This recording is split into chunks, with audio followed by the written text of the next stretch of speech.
The phone rang at 2:47 a.m., and Dr. Kim Jae-won answered it with the precision of a man who never truly slept. The voice on the other end was shaking, not from fear, but from something worse.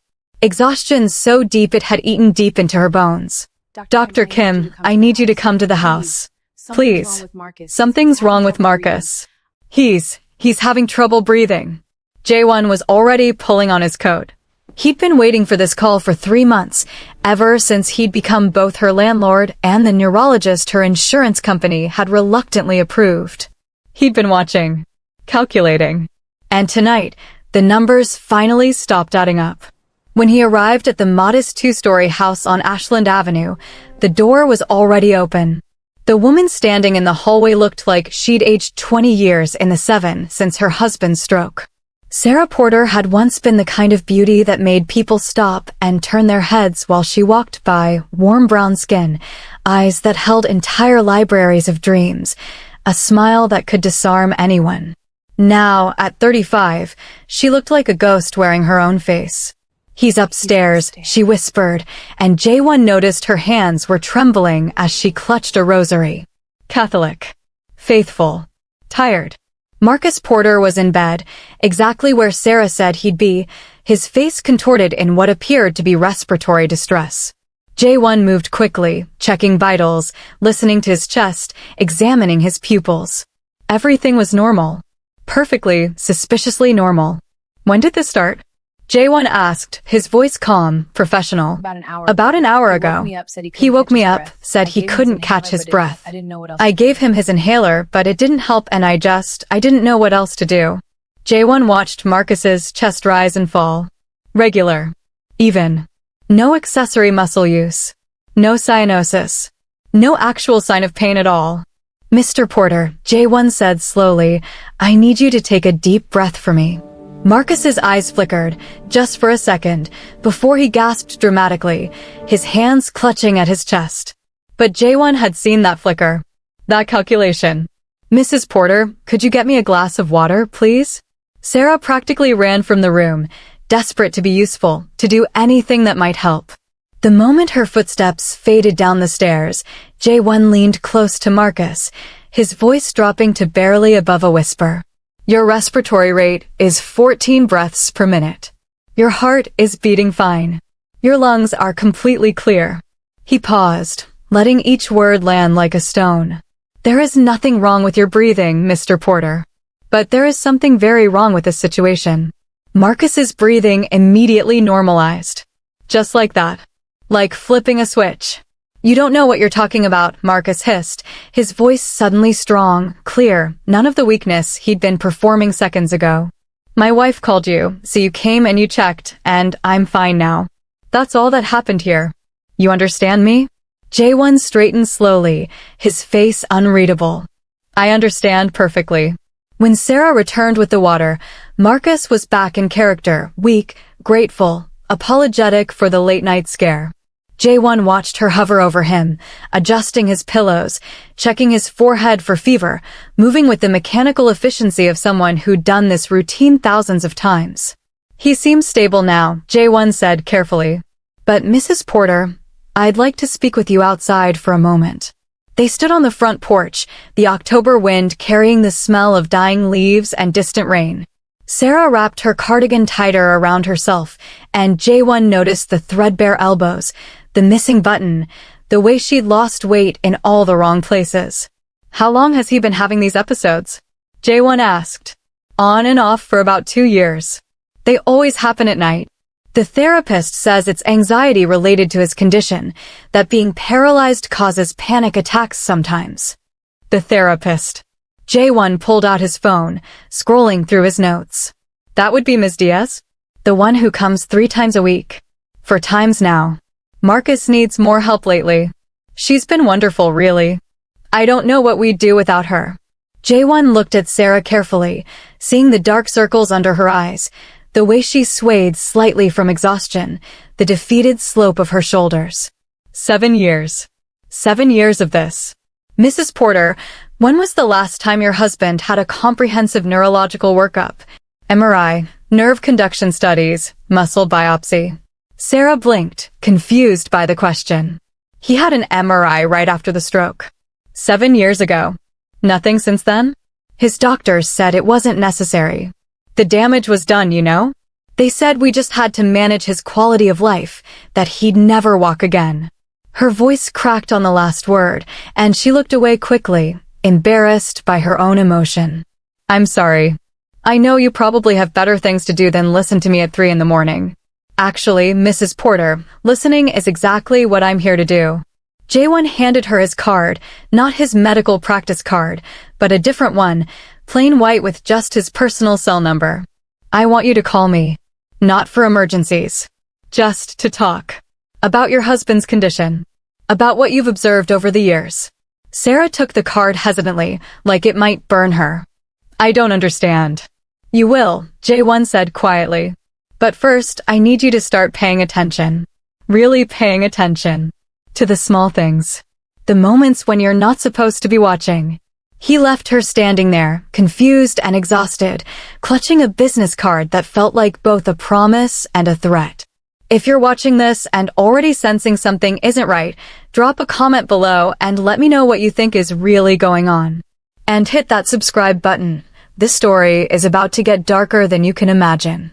3 days later, Sarah sat in the faculty lounge at Westside High School, grading papers with the mechanical precision of someone whose soul had left their body years ago. She taught chemistry now, had for the past 6 years, after dropping out of medical school when Marcus had his stroke. She'd been 3 months from her MD, top 15% of her class, with matching offers from 2 prestigious residency programs. Then one morning, Marcus collapsed in their bathroom and everything changed. Girl, you look like death, said Keisha, her fellow teacher and the closest thing she had to a friend anymore. When's the last time you slept? I sleep, Sarah lied automatically. Lying to a woman who's known you since freshman year of college doesn't work, Sarah. You're running yourself into the ground for a man who Keisha stopped herself, pressing her lips together. A man who what? Sarah looked up sharply. Who had a stroke and needs me? Who can't walk or feed himself or use the bathroom alone? Is that what you were going to say? I was going to say a man who has a full-time caregiver and still runs you ragged. Keisha sat down across from her, lowering her voice. Sarah, you're 35 years old and you look 50. You have no life outside that house. You don't date, you don't go out, you barely talk to anyone anymore. You gave up medical school. You gave up everything, and for what? So you can work a job you're overqualified for and then go home and work another job taking care of a husband who... Stop. Sarah's voice was sharp enough to cut. Just stop. You don't understand. Then help me understand. Because from where I'm sitting, it looks like you're killing yourself slowly and nobody's even grateful for it. Sarah wanted to argue, to defend Marcus, to explain how hard this was for him too, how much he'd lost, how much he needed her. But the words wouldn't come. Instead, she heard Dr. Kim's voice in her head, start paying attention. To the small things. That night, she paid real attention. Marcus was asleep when she got home at 6:30, which wasn't unusual. He napped a lot during the day. What was unusual was that his position in bed had changed. She'd left him propped against the headboard that morning, pillows arranged just the way he liked them. Now he was lying flat, turned on his side, one arm tucked under his head. Sarah stood in the doorway, her heart starting to pound. To turn over in bed like that required core strength, hip flexibility, arm coordination. Things a paralyzed man shouldn't have. Marcus, she called softly. He stirred, rolled back over smoothly, naturally, and then seemed to remember himself.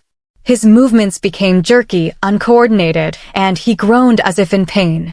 Baby, you're home. I didn't hear you come in. Can you help me sit up? My back is killing me. Sarah moved on autopilot, arranging his pillows, supporting his weight as he struggled to sit upright.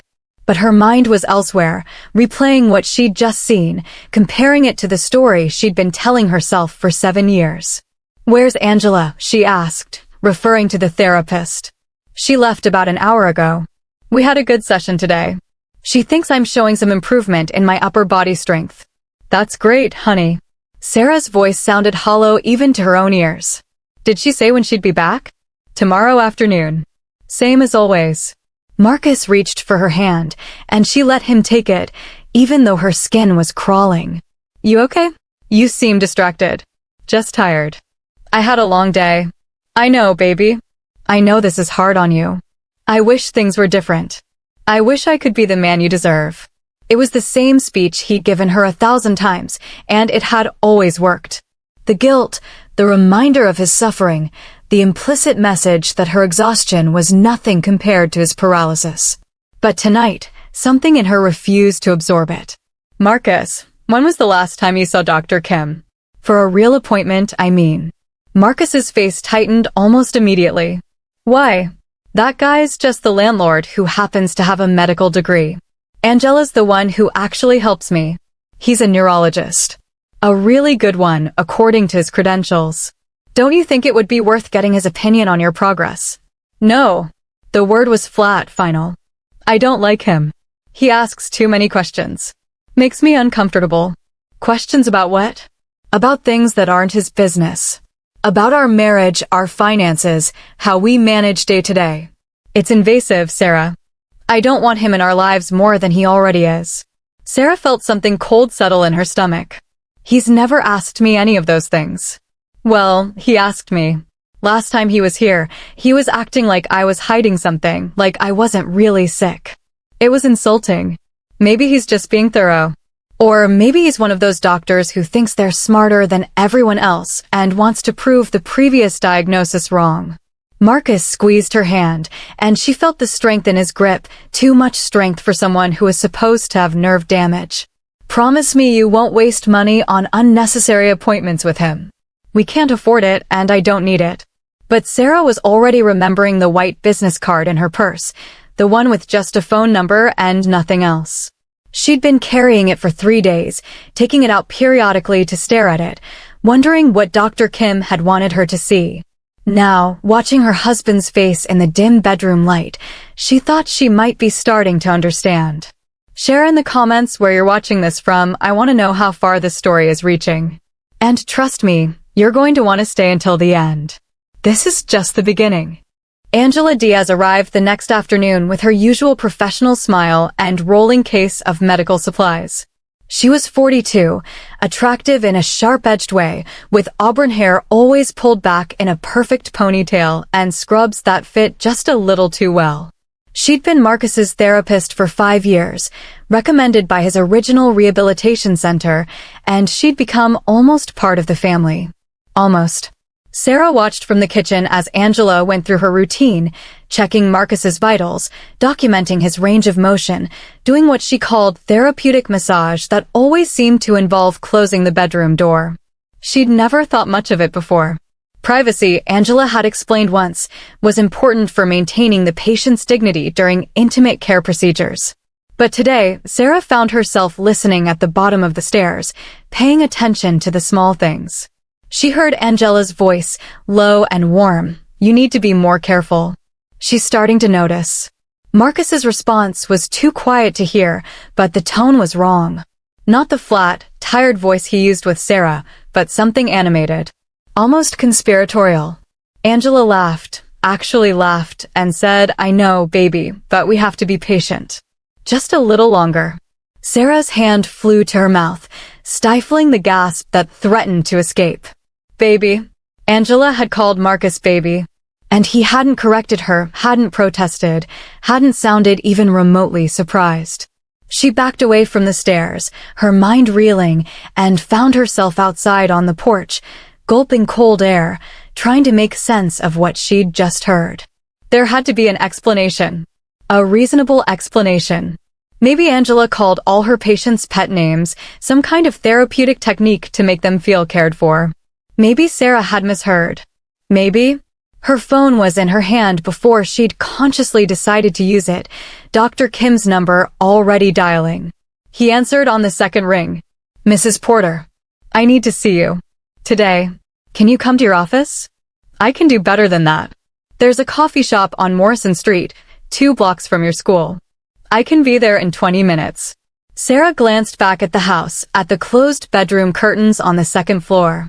I'll be there. The coffee shop was one of those aggressively trendy places with exposed brick and hanging plants, full of college students typing screenplays and young mothers comparing stroller brands. Sarah felt like an alien, like everyone could see the desperation coming off her in waves.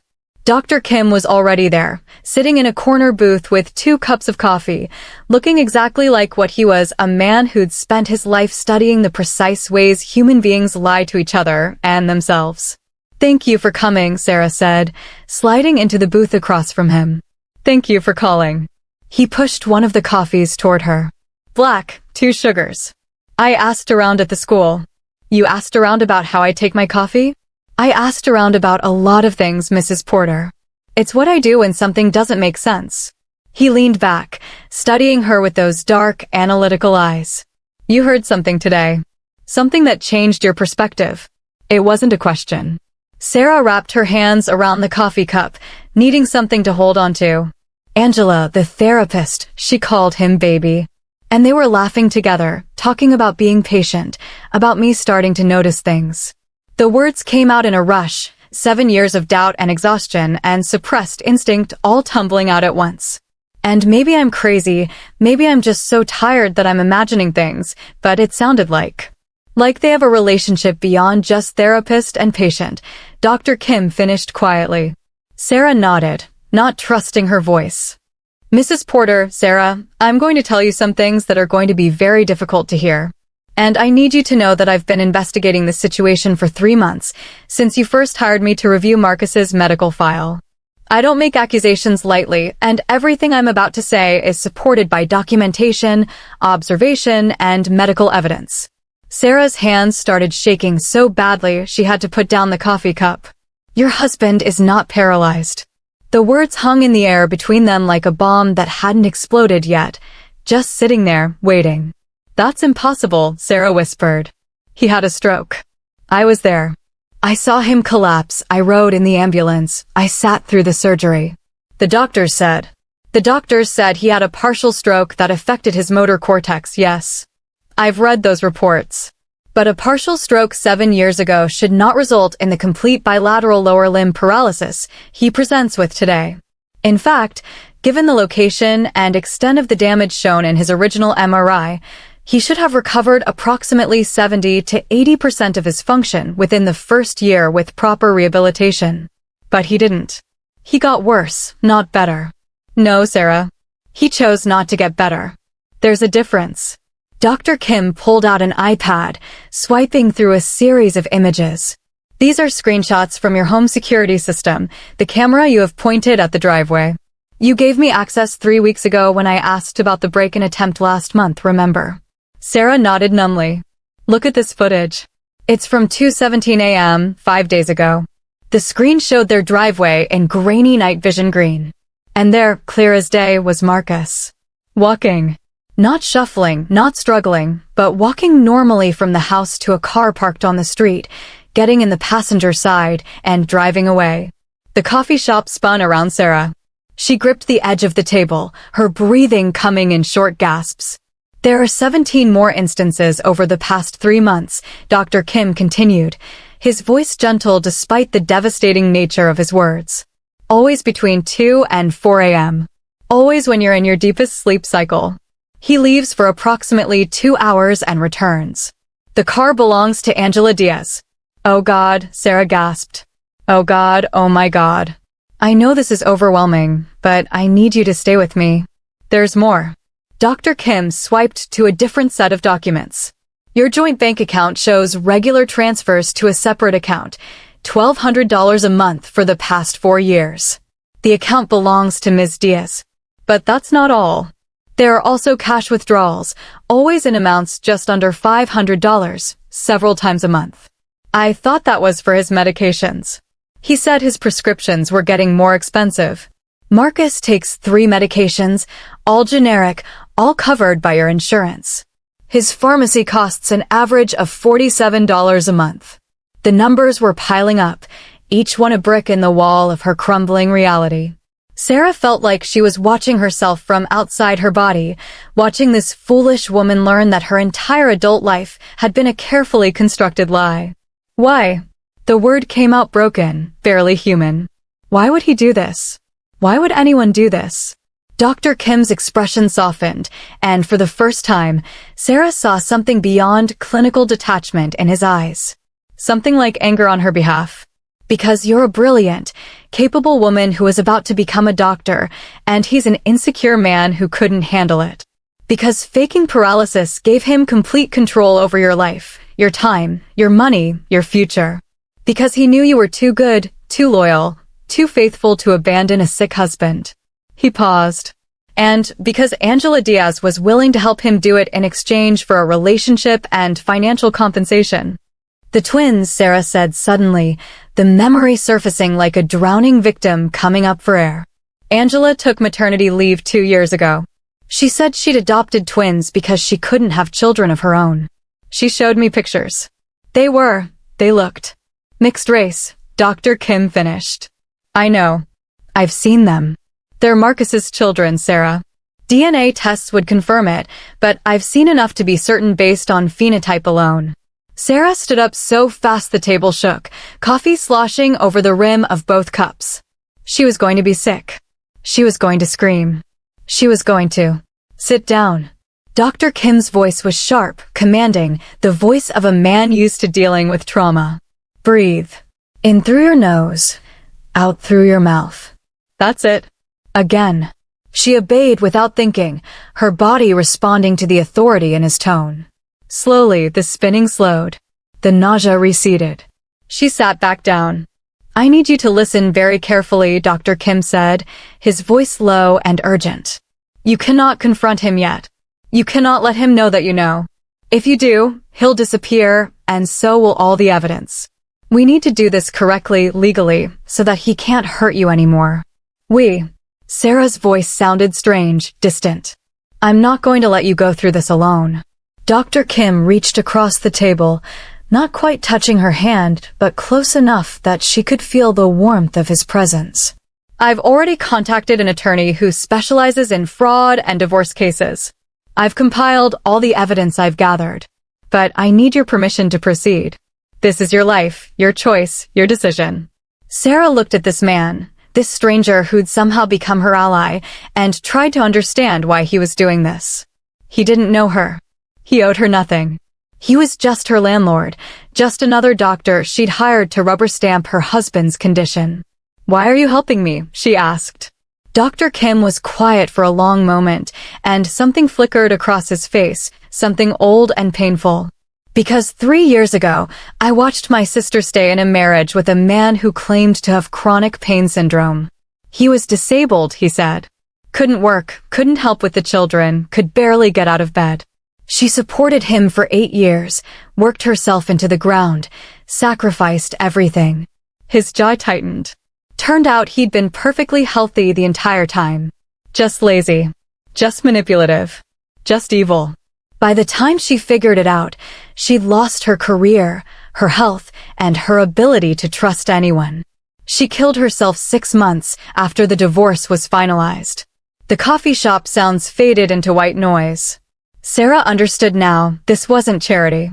This was prevention. This was a man trying to save someone else's sister because he couldn't save his own. I'm so sorry, she whispered. Don't be sorry.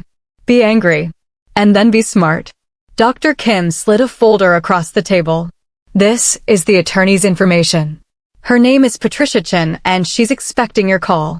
She'll walk you through everything. How to protect your assets, how to document abuse, how to build a case for fraud and emotional manipulation. But Sarah, you need to understand something. This is going to get ugly. Really ugly. Marcus is going to fight and Angela is going to lie, and people who don't understand might judge you for abandoning your disabled husband. I can handle ugly. Sarah's voice was stronger now, steadier. I've been handling ugly for 7 years. At least now I know what I'm fighting. Good. Dr. Kim pulled out his phone, tapping quickly. I'm sending you my personal cell, my office number, and my home address. Day or night, if you need anything, evidence, a witness, a safe place to go, you call me. Understood? Sarah nodded, something warm and unfamiliar blooming in her chest. Hope, maybe. Or just the relief of not being alone anymore. One more thing, Dr. Kim said as she stood to leave. The night I came to your house, when Marcus had that breathing episode, I tested him, asked for a glass of water to get you out of the room, then confronted him directly. His respiratory distress disappeared instantly. It was a performance, Sarah. All of it has been a performance. Sarah closed her eyes, remembering that night, remembering how she'd rushed to get the water, how panicked she'd been, how guilty she'd felt for not being there when he needed her. 7 years of that guilt, 7 years of that panic, 7 years of putting his needs before her own. 7 years of loving a man who didn't exist. If you're still watching, hit that like button. This story is about to take a turn nobody's expecting, and you're going to want to tell everyone you know about what happens next. Drop a comment if you think Sarah should have seen this coming, or if you think she's a victim too. I want to hear your thoughts.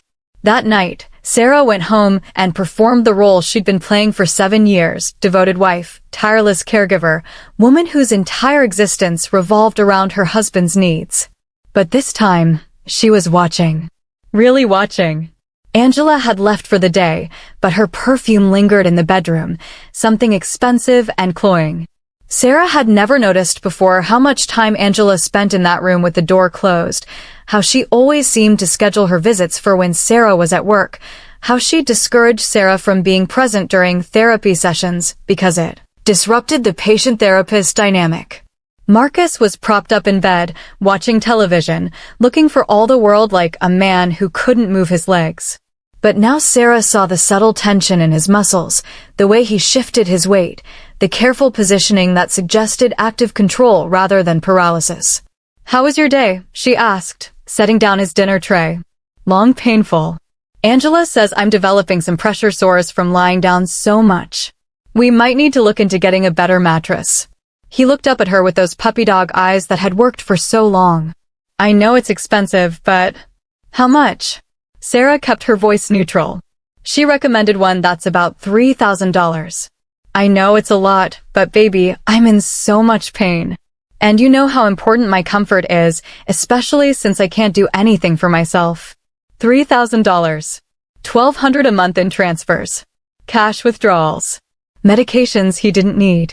A whole secret life funded by her teaching salary and the inheritance she'd gotten when her parents died.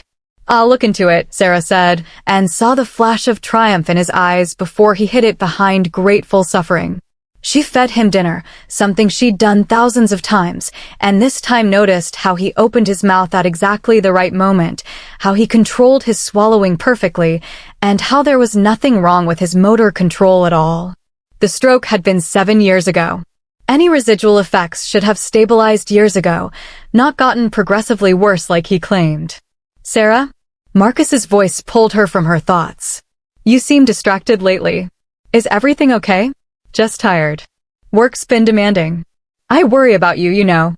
You work so hard, and then you come home and have to take care of me. It's not fair to you." He reached for her hand, his grip strong and sure. "Sometimes I wonder if you'd be better off without me. If you'd be happier." It was the same manipulation he'd used before, the guilt disguised as selflessness. But this time, Sarah heard it for what it was, a test.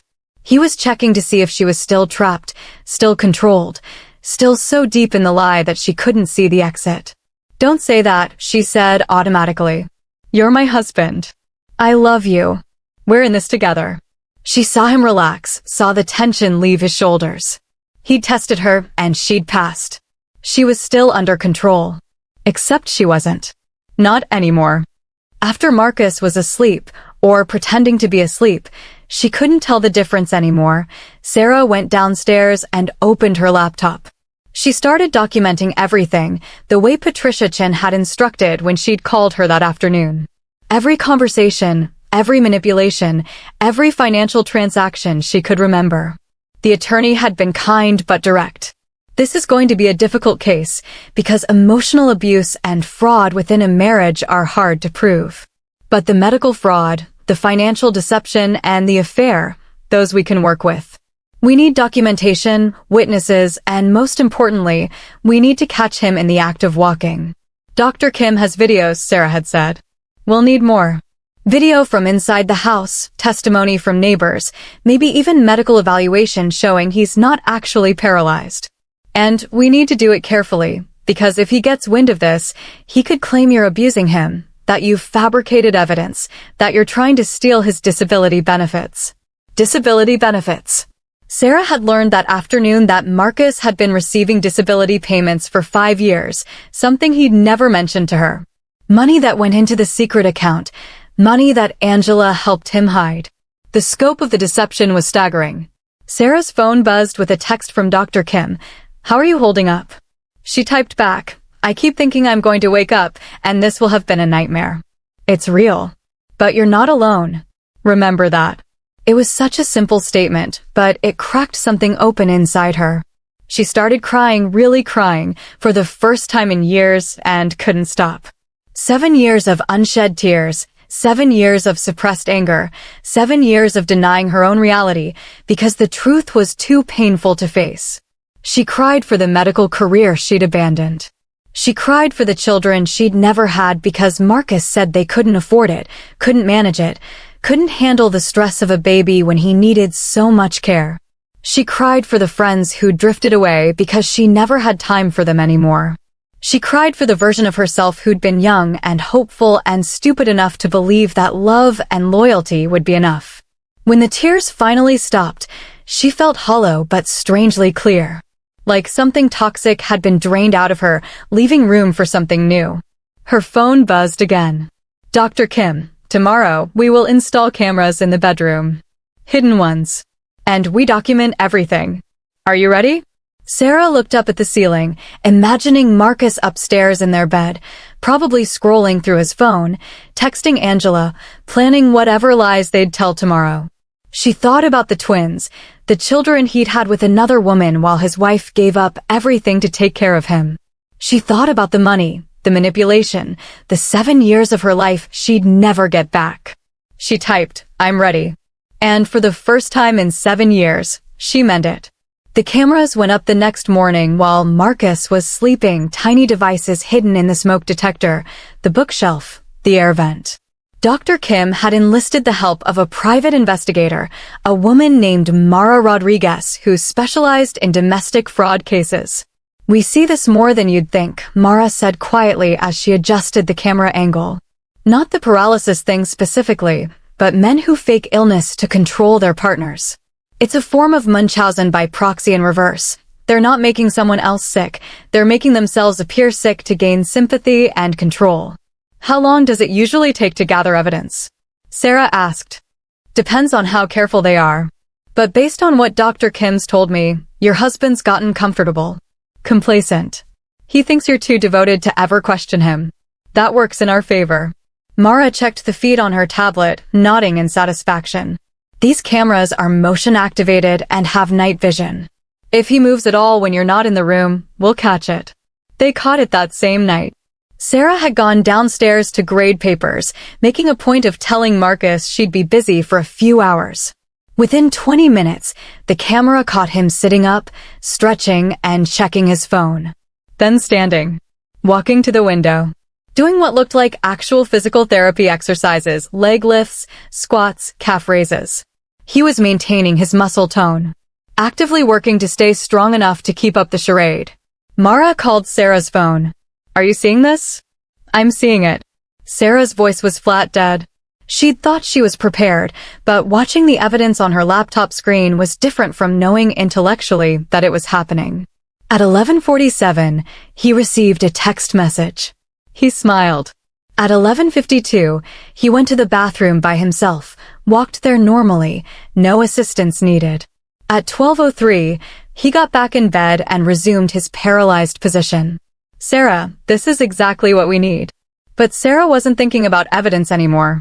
She was thinking about all the times she'd helped him to the bathroom, all the times she'd supported his weight, all the times she'd felt guilty for being tired or frustrated, because at least she could walk, at least she was healthy, at least she wasn't suffering like he was.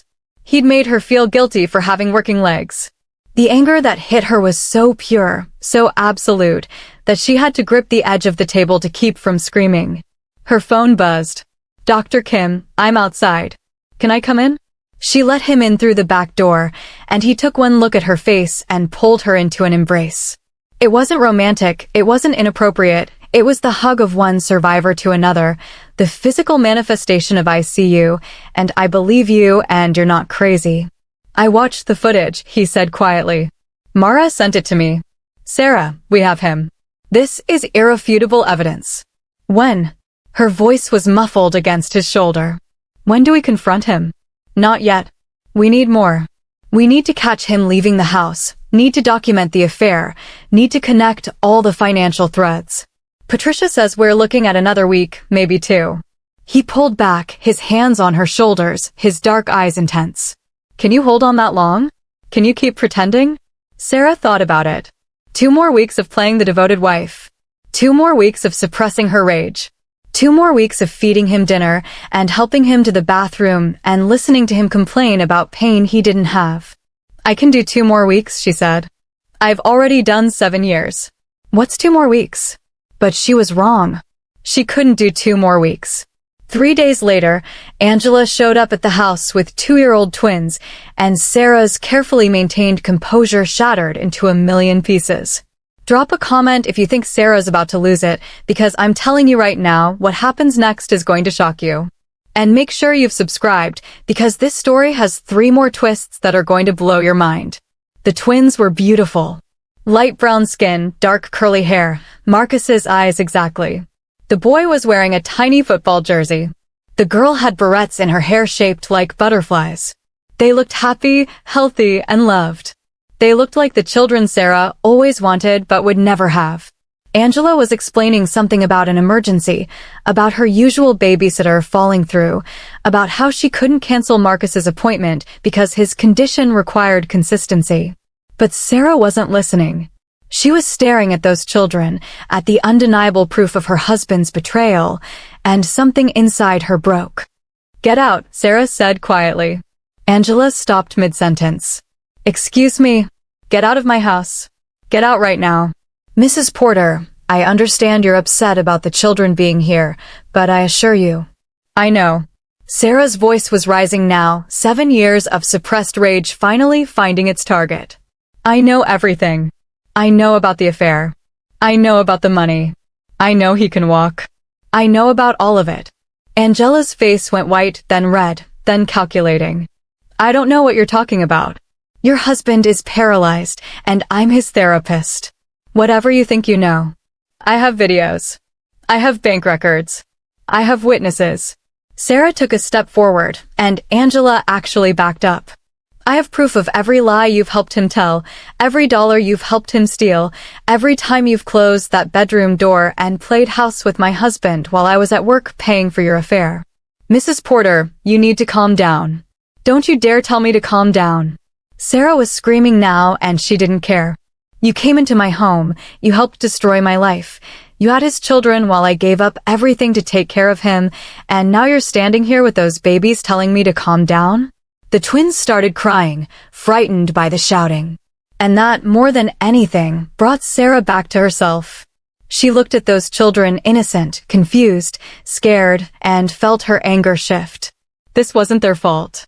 They didn't ask to be born into this mess. Leave, she said more quietly. Take your children and leave my house. If you're not gone in 60 seconds, I'm calling the police. Angela grabbed the twins, one under each arm, and practically ran for the door. But before she left, she turned back, her face twisted with something ugly. He never loved you, Angela spat. He told me you were a burden, that you were boring, that the only good thing about you was that you were stupid enough to believe him. He's been planning to leave you for years, just waiting until the timing was right. The door slammed, and Sarah stood in her living room, shaking so hard her teeth chattered. Upstairs, she heard movement. Marcus was getting out of bed walking, she knew, because why wouldn't he, and heading for the stairs. She met him at the landing. He was standing upright, his legs working perfectly, his face a mixture of panic and fury. For a moment, they just stared at each other, the woman who'd given up everything and the man who'd taken it all. Sarah, I can explain. Don't. Her voice was ice. Don't say another word to me. Not one more lie, not one more manipulation, not one more second of pretending. It's not what you think. The paralysis, it was real at first, but then you realized you liked it. You liked having control. Liked making me suffer. She laughed, but it sounded broken. How long were you planning to keep this up? Until I died? Until you'd taken everything I had? What was the endgame, Marcus? He had the audacity to look hurt. I love you. Everything I did was because. You love me? You love me. Sarah's voice was rising again. You had children with another woman. You stole my money, my career, my future. You made me believe I was a bad person for being tired, for wanting my own life. You gaslit me for 7 years. That's not love. That's abuse. I had a stroke. Marcus was yelling now, his mask completely gone. I almost died. But you didn't care about that, did you? All you cared about was your precious medical school, your career, your ambitions. I was just supposed to recover and get out of your way so you could be important. And there it was. The truth beneath all the lies. You did this because I was going to be a doctor, Sarah said slowly, understanding finally clicking into place. You couldn't handle that I was smarter than you, more successful than you, that I was going somewhere while you managed a hardware store. The stroke was real, but you saw an opportunity, didn't you? A way to trap me, to make me small enough that you could control me. Marcus's silence was answer enough. Get out, Sarah said. Get out of my house right now. This is my house too. You can't just. Actually, she can. Dr. Kim's voice came from behind Sarah, and she turned to see him standing in the doorway, Mara Rodriguez beside him. The house is in Sarah's name. You've been paying rent that came from the disability checks you were fraudulently collecting. You have no legal claim here. Marcus's face went purple. Who the hell are you two? I'm the doctor who's been documenting your fraud for 3 months. I'm the landlord who's been reviewing security footage. And as of 20 minutes ago, I'm the witness who gave a full statement to the police about what I've observed. Dr. Kim held up his phone, showing a timestamp and video. They're on their way. You can't prove anything. But Marcus's voice was panicked now, desperate. We have 72 hours of video showing you walking when your wife isn't present. We have bank records showing financial fraud. We have testimony from neighbors who've seen you getting into Angela's car. We have medical evidence that you're not paralyzed. Mara stepped forward, her badge visible now. She wasn't just a private investigator. She worked for the DA's office. Marcus Porter, you're under arrest for fraud, disability fraud, and financial exploitation of a domestic partner. The actual police arrived 5 minutes later. Sarah watched them handcuff her husband, ex-husband. She corrected herself mentally and read him his rights. She watched him curse and struggle and finally break down crying, begging her to help him, telling her it was a misunderstanding, telling her he loved her. She watched and felt absolutely nothing. When they were gone, when the house was finally empty and quiet, Sarah sat down on her couch and put her head in her hands. Dr. Kim sat beside her, not touching, just present. Angela? Sarah asked. They picked her up 20 minutes ago. She'll be charged as an accomplice. The twins. Child Services is involved now. Angela's sister is taking them temporarily. Sarah nodded, too exhausted for tears. What happens now? Now you file for divorce. You press charges. You testify. You get a restraining order. You do all the legal things that need to be done. Dr. Kim paused. And then you start rebuilding. I don't know how to rebuild. I don't even know who I am anymore. You're Sarah Porter. You're a brilliant chemist who should have been a doctor. You're a woman who survived 7 years of abuse with her sanity intact. You're someone who loved so completely that she couldn't see she was being destroyed. His voice softened. And you're someone who's going to get through this. Not today, maybe not next week. But eventually. Sarah looked at him, really looked at him for the first time. Why did you do all this? You barely knew me. I told you about my sister. How I lost her.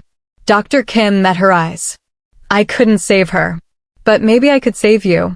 Maybe that would mean her death wasn't completely pointless. I'm sorry she's gone, Sarah whispered. So am I. Every day. He stood, preparing to leave. Get some rest. Patricia will call you tomorrow about next steps. And Sarah? Lock the doors. Change the locks, actually. I'll send someone over in the morning. After he left, Sarah walked through her house, not Marcus's, never really Marcus's, and looked at it with new eyes. 7 years of her life had been lived in these rooms. 7 years of lies and manipulation and stolen dreams. But also 7 years of survival. 7 years of getting up every day and going to work and doing what needed to be done. 7 years of strength she hadn't known she had. She locked the doors. She checked every window. And then she went upstairs to the bedroom she'd shared with a ghost and stripped the bed completely, dragging everything, sheets, pillows, the mattress itself, downstairs and out to the curb. Tomorrow, she'd start over. Tonight, she'd burn it all down. If you're still watching this, I need you to do me a favor. Share this video. Share it with every woman you know who's in a relationship that doesn't feel right, who's exhausted all the time, who's given up her dreams for someone else. Share it and tell her it's okay to question things. It's okay to ask for help. It's okay to leave. Hit that like button, subscribe if you haven't already, and drop a comment about what you're feeling right now. Because this isn't just a story, this is someone's reality. And it needs to be heard. The legal proceedings took 8 months. 8 months of depositions and court dates and lawyers explaining terms like fraud, coercion, and financial abuse. 8 months of seeing Marcus across courtroom aisles, watching him perform victimhood for judges who'd seen it all before and weren't buying it. Angela testified against him in exchange for a lighter sentence. She painted a picture of a man who'd been planning this from the beginning, who'd convinced her the stroke was worse than it was, who'd promised her a future once he'd milked Sarah dry. The twins, she admitted, were his idea, a backup plan in case Sarah ever wised up. He said if she found out, we'd claim she was crazy, Angela testified, her voice small and ashamed. That her medical training made her paranoid, that she was having a breakdown. He said no one would believe her over a paralyzed man and his dedicated therapist. They would have been right too, if not for Dr. Kim's meticulous documentation. The video evidence, the medical analysis, the financial records, it all painted an undeniable picture of calculated, sustained fraud. Marcus got 6 years for disability fraud, 2 years for financial exploitation, and a permanent restraining order. Angela got 3 years probation and a suspended license. The disability payments, over $70,000, had to be repaid, which meant Marcus's assets were seized and sold. Sarah got everything else. The house, free and clear. Restitution for the stolen money. And, most importantly, her freedom. But freedom, she discovered, felt like falling at first. For weeks after the trial ended, she'd wake up at 6 a.m. to help Marcus to the bathroom before remembering he wasn't there. She'd come home from school and expect to see the living room rearranged around a wheelchair that no longer existed. She'd catch herself budgeting for medical supplies she didn't need, medications no one was taking, therapists who'd never come back. It's normal, said Dr. Morrison, the therapist Sarah had started seeing. You spent the last 7 years surviving. Your body and mind is already used to that pattern. It's still looking for the threat. When does it stop? Sarah asked. When you teach yourself that you're safe now, that you can trust your own judgment again. That the world isn't just a series of lies waiting to trap you. It sounded impossible. But Sarah had done the impossible before. Taking care of Marcus. She started small. She joined Keisha for coffee on Saturday mornings, something she hadn't done in 7 years. She took a pottery class at the community center. She read books that had nothing to do with neurology or disability or caregiving. She let herself sleep until 8 a.m. on weekends without feeling guilty. And she saw Dr. Kim. Not professionally, she wasn't his patient and never had been. But he'd check in periodically, text her articles about post-traumatic growth or new treatments for stroke patients, real treatments, not Angela's brand of therapy. He'd show up at her house with takeout and a carefully neutral expression, never pushing, never demanding, just present. You don't have to keep doing this, Sarah told him one evening, 6 months after the trial. They were sitting on her porch, watching the sunset, eating Thai food from cardboard containers. I'm okay. You can go back to your normal life. What makes you think this isn't my normal life? Dr. Kim asked. Because you're a successful doctor with a busy schedule. You don't have the luxury of time to babysit your traumatized former tenant. Former tenant implies you moved out. You're still renting from me, just at a significantly reduced rate that you continue to argue about. He smiled slightly. And I'm not babysitting you. I'm having dinner with someone I find interesting. Sarah looked at him sharply. Interesting. You are 3 months from being a doctor. You're one of the best chemistry teachers Westside High has ever had, according to the principal I may have happened to run into. You survived 7 years of abuse and came out the other side, still capable of kindness, still capable of trust, still capable of moving forward. He set down his food, his expression serious. Yes, Sarah. Interesting doesn't begin to cover it. Something warm unfurled in Sarah's chest, something she'd thought Marcus had killed years ago. Hope, maybe. Or possibility. I'm not ready, she said quietly. For whatever this is. I don't know if I'll ever be ready. I'm not asking you to be ready. I'm not asking for anything except to sit here and eat spring rolls with you while the sun goes down. Dr. Kim met her eyes. I spent 3 years after my sister died thinking I'd never feel anything again. Then I met someone who reminded me that surviving trauma doesn't mean you stop living. It means you learn to live differently. Who is she? Sarah asked. The woman who reminded you. Her name was Sarah. She worked herself to exhaustion for 7 years taking care of someone who didn't deserve her. And when she finally learned the truth, instead of falling apart, she got angry. She fought back. She won. He paused. That takes a kind of strength most people don't have. They sat in silence for a while, the evening air cooling around them, the streetlights beginning to flicker on. Sarah thought about the past year, about everything she'd lost and everything she'd gained. She thought about the version of herself who'd dropped out of medical school, convinced that love required sacrifice, that being a good wife meant being selfless to the point of self-destruction. She thought about the version of herself sitting here now, scarred, yes, but also stronger. Wiser. More herself than she'd been in a decade. Kim, she said softly. J1, he corrected. If we're going to be friends or whatever this is, you should probably use my first name. J1. She tried it out and liked the way it felt. Thank you. For everything. For seeing what no one else saw. For believing me. For. She gestured vaguely, encompassing the past year, the investigation, the trial, these quiet evenings. For this. You're welcome. He smiled, a real smile this time, warm and genuine. Now eat your pad thai before it gets cold. I didn't drive across town for mediocre lukewarm noodles. Make sure you hit that subscribe button if you haven't already, because I promise you, the ending of this story is worth the wait. Drop a comment about whether you think Sarah should give love another chance or if she should focus on herself. I want to hear what you think happens next. A year after the trial, Sarah stood in the admissions office of Riverside Medical School, holding an acceptance letter with trembling hands. Mrs. Porter, or should I say, Miss Porter? The dean smiled kindly. We're thrilled to offer you a place in our accelerated program for non-traditional students. Your transcripts from 10 years ago were impressive, but your personal statement, well, we've never had an applicant quite like you. Sarah had agonized over that personal statement, unsure how much to reveal, how much was too much. In the end, she'd told the truth about dropping out to care for her husband, about discovering his fraud, about learning that sometimes the most loving thing you can do is save yourself. I'm 36, Sarah said. I'll be 40 when I finish residency. Is that too old to start over? The dean laughed. Miss Porter, we have students in their 50s. You're not starting over, you're continuing. There's a difference. Continuing. Sarah liked that.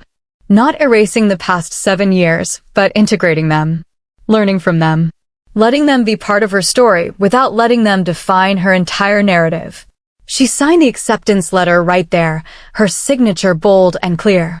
When she got home, J1 was waiting on her porch with champagne and a smile that made her heart do complicated things.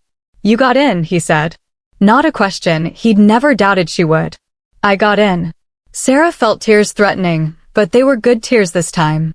Happy tears. I'm going to be a doctor. You were always going to be a doctor. You just took the long route. He popped the champagne, poured 2 glasses, and handed her one. To Dr. Sarah Porter, future physician and my current inspiration. They clinked glasses, and Sarah let herself feel the moment, the joy, the pride, the satisfaction of a dream deferred but not destroyed. "Will you still have time for mediocre Thai food on my porch?" J1 asked, his tone light but his eyes serious. "Depends," Sarah said. "Are you willing to wait 3 years while I bury myself in medical school?" "I waited 3 months to convince you I wasn't a stalker for checking your home security cameras. I think I can handle 3 years."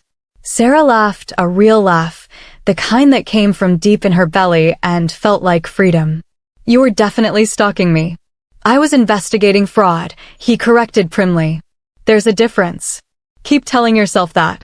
They sat on the porch as the sun set, drinking champagne and talking about the future, her residency plans, his research project, the trip to Korea he wanted to take her on someday. It was easy, comfortable, the kind of relationship built on friendship and mutual respect rather than need and control. "J1," Sarah said eventually. I think I'm ready now. For whatever this is." He looked at her, really looked at her, and she saw understanding in his eyes. He knew what she was saying, what she was offering. Not just romance, but trust.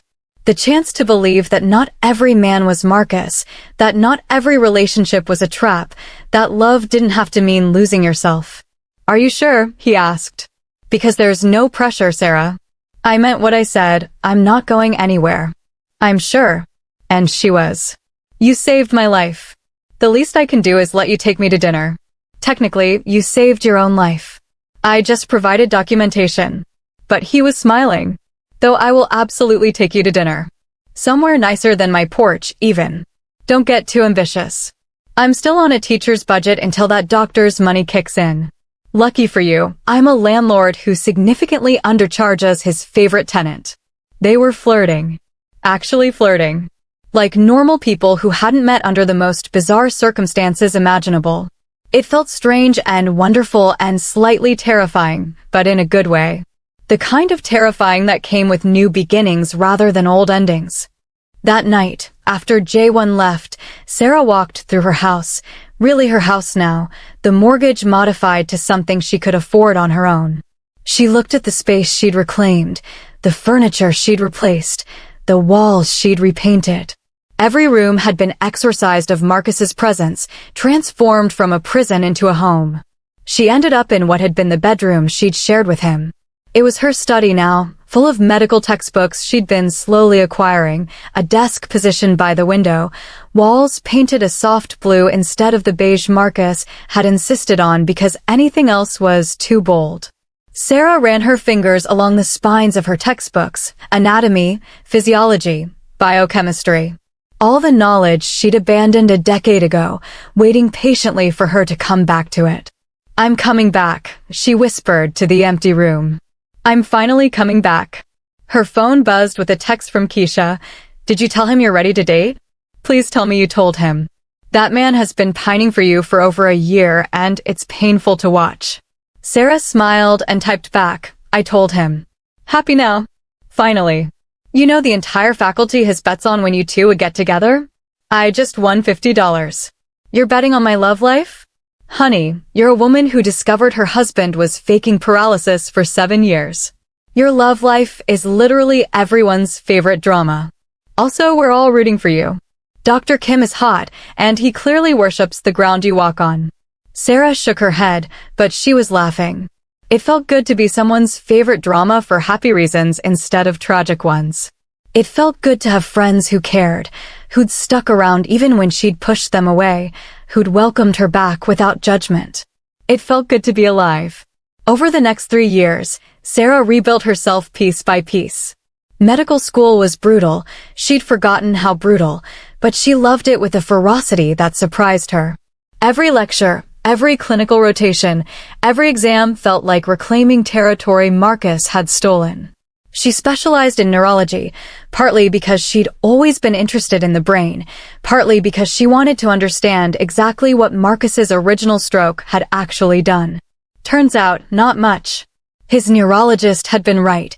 The damage was minimal, the prognosis good. He should have recovered almost completely within 6 months. Everything after that had been a choice. She graduated top of her class at 38, matched into a prestigious residency program, and stood on the stage receiving her diploma with J1 in the audience, cheering louder than anyone else. "Dr. Porter," he said afterward, pulling her into an embrace. "How does it feel?" "Like I ran a marathon and won," she said. "Like I can finally breathe." They'd been together for 3 years by then, a slow, steady relationship built on patience and communication and a shared understanding of trauma. They'd taken it slow, maybe slower than necessary, but Sarah had needed slow. Had needed to learn that she could trust her own judgment again, that she could be in a relationship without losing herself, that love didn't require sacrifice. J1 had understood. He always understood her. "There's something I want to ask you," he said as they walked to his car. Sarah's heart jumped, but she kept her voice light. "If it involves anything medical, the answer is I'm too tired to diagnose you." "It's not medical." He stopped walking, turned to face her. "Sarah, these past 3 years have been the best of my life.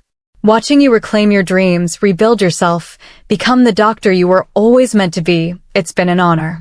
And I know we said we'd take things slow, that we wouldn't rush into anything, but..." He pulled a small box from his pocket. "I don't want slow anymore. I want forever." The ring was simple, elegant, exactly her style. Sarah stared at it, her mind racing through every reason this was a bad idea, every way it could go wrong, every instinct that screamed that marriage was a trap. But then she looked at J1, steady, patient, kind J1 who'd never asked her to be anything other than herself. Who'd supported her dreams instead of sabotaging them. Who'd waited 3 years for her to be ready and would have waited 30 if that's what she needed. "Yes," she said, surprising herself. "Yes, I'll marry you." They were married 6 months later in a small ceremony at City Hall, with Keisha as the witness and a handful of close friends in attendance. No big production, no fancy dress, no performance for relatives Sarah hadn't spoken to in years. Just 2 people who'd found each other in the wreckage of trauma and decided to build something new. Marcus sent a letter from prison. Sarah burned it without reading it. Angela was released after serving 18 months. She moved to a different state, taking the twins with her. Sarah hoped they'd be okay, those kids who'd been born into such a mess. She hoped they'd never know the truth about how they came to be. Dr. Morrison told her it was normal to still think about Marcus sometimes, to still feel angry, to still grieve the 7 years she'd lost. "Healing isn't linear," she said. "You're allowed to have bad days."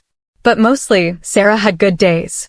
Days where she woke up next to a man who loved her for who she was, not who he could manipulate her into being.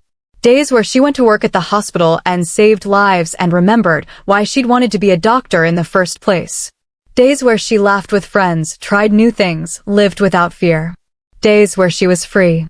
5 years after the trial, Sarah was an attending physician at a prestigious hospital, specializing in stroke patients. She'd made it her mission to help people who were where Marcus had been, genuinely paralyzed, genuinely struggling, genuinely in need of care and support. She gave them what she'd tried to give Marcus: compassion, expertise, hope. The difference was, these patients deserved it. One afternoon, she was reviewing files when her assistant knocked on her office door. "Dr. Porter? There's someone here to see you. She says it's personal." Sarah looked up, curious. Did she give a name? "Angela Diaz." The world tilted. Sarah gripped the edge of her desk, her heart hammering. "Tell her I'm not available." "She said you'd say that. She said to tell you she's sorry and she just needs 5 minutes. Sarah's instinct was to refuse, to have security escort Angela out, to protect herself from anything that reminded her of that nightmare. But curiosity won out. 5 minutes. In the lobby. Not in my office. Angela looked older, tired, haunted. The twins, now 7 years old, were nowhere in sight. She stood when Sarah approached, her hands twisting together nervously. "Thank you for seeing me," Angela said. "I know you didn't have to. You're right. I didn't. Say what you came to say." "I wanted to apologize. I know it's too late, I know it doesn't change anything, but I needed you to hear it. What we did to you was unforgivable. What I did was unforgivable." Angela's eyes filled with tears. I was weak and stupid, and I let Marcus manipulate me the same way he manipulated you. That's not an excuse. There is no excuse, but it's the truth. Why are you telling me this? Sarah's voice was cold. Why no? Because my daughter asked me last week why she doesn't have a dad like other kids. And I had to explain that her father is in prison for being a bad person. And she asked if that meant she'd be a bad person too. Angela wiped her eyes. I don't want my kids to grow up thinking they came from something evil. So I'm trying to make amends. I'm trying to be better than I was. Sarah looked at this woman who'd helped destroy her life, who'd played house with her husband, who'd birthed the children that should have been hers. She looked and felt nothing. No rage, no hatred, no pain. Angela had no power over her anymore.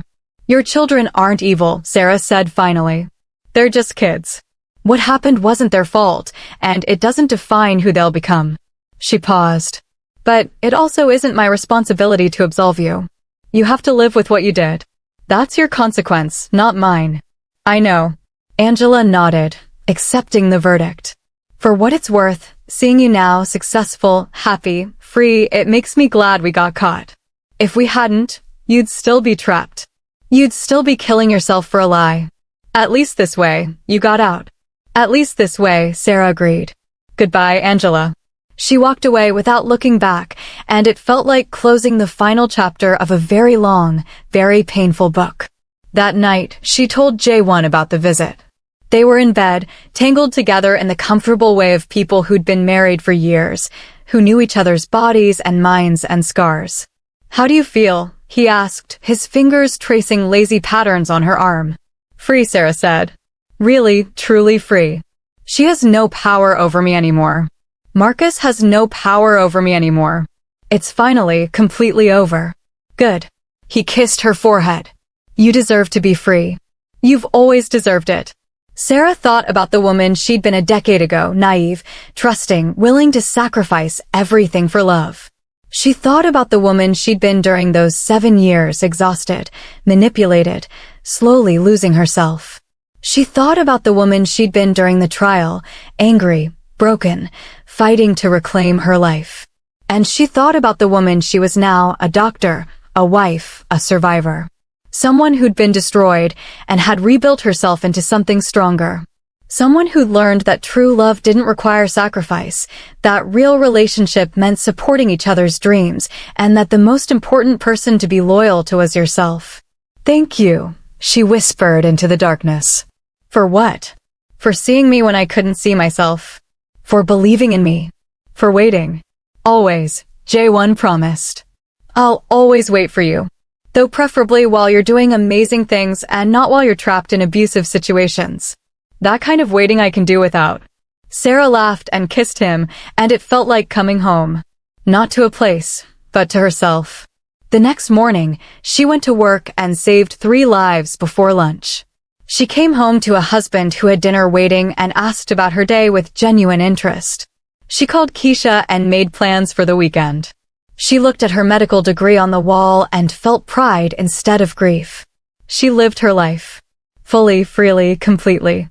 And Marcus? Marcus was still in prison, still paying for his crimes, still trying to play the victim to anyone who'd listen. But nobody was listening anymore. The story had moved on. The woman he'd tried to destroy had not only survived, she'd thrived. In the end, that was the best revenge of all. If you made it to the end of the story, thank you for being here. Thank you for witnessing Sarah's journey from victim to survivor to victor. Drop a comment with one word that describes how you're feeling right now. Hit that like button if this story moved you. Subscribe if you want more stories about people who refuse to stay broken. And most importantly, remember, if something in your life doesn't feel right, trust that instinct. You're not crazy. You're not imagining things. And you deserve better. Sarah's story may be fictional, but the patterns are real. The manipulation is real. The gaslighting is real. If you see yourself in this story, please reach out to someone, a friend, a therapist, a hotline. You don't have to do it alone. There are people who will believe you, who will help you, who will stand beside you while you fight for your freedom. This is Dr. Sarah's story. But it doesn't have to be yours. Choose yourself. Choose freedom. Choose life. And remember, surviving isn't just about getting through. It's about getting through and deciding to live anyway. It's about rebuilding yourself into something even better than what was destroyed. It's about refusing to let trauma have the last word. Sarah refused. And look where she ended up, exactly where she was always meant to be. Until next time, take care of yourselves. You're worth fighting for. And don't forget to subscribe, comment, like, and tell us where you are watching from.